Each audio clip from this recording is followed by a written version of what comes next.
in which there is another story.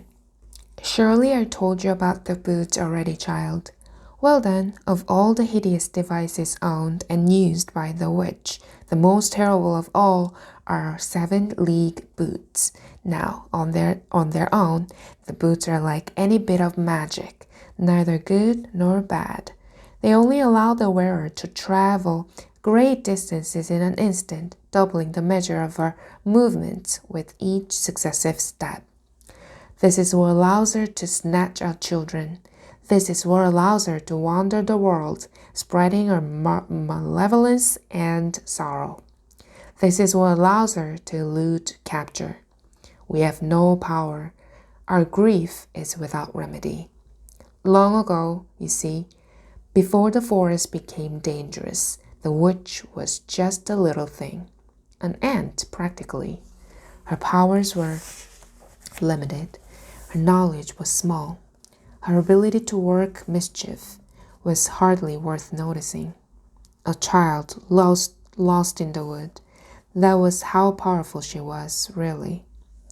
But one day she found a pair of boots. Anyway, the boots, once they were on her feet, allowed her to go from one side of the world to the other in an instant. And then she was able to find more magic. She stole it from another magician's. She stole it from the ground. She snuck it out of the air and the trees and blooming fields. They say she even stole it from the moon. And then she cast a spell over all of us. A great cloud of sorrow covering the world. Well, of course it covers the world. That's why the world is drab and gray.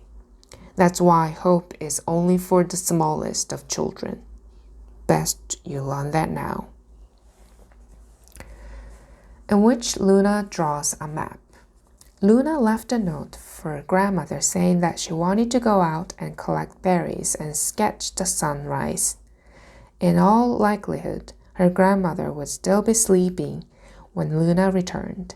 She slept so much lately. And though the old woman assured the girl that she had always slept like that and nothing had changed nor would it ever change, Luna knew it was a lie. We are both lying to each other, she thought, a great needle piercing her heart, and neither of us knows how to stop. She set her note on the plank table and quietly closed the door. Luna slung her satchel across her shoulders and slid on her traveling boots and took the long, crooked way across the back of the swamp before following the slanted trail that led between the two smoking cinder cones at the southern side of the crater. The day was warm and sticky, and she realized with creeping horror that she was starting to stink. This sort of thing had been happening a lot lately. Bad smells, strange eruptions on her face. Luna felt as though every single thing on her body had suddenly conspired to alter itself. Even her voice had turned traitorous. But that wasn't the worst of it. There had been other kinds of eruptions too. Things that she couldn't explain. The first time she had noticed it, she had tried to jump to get a better look at a bird's nest and found herself quite suddenly on the topmost branch of the tree, hanging on for dear life. It must be the wind, she told herself, though the idea was clearly ridiculous.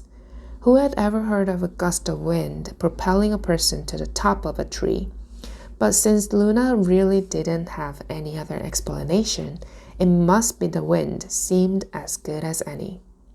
She hadn't told her grandmother or her clerk. She didn't want to worry them. Also, it felt vaguely embarrassing, like perhaps there was something wrong with her. Besides, it was just the wind.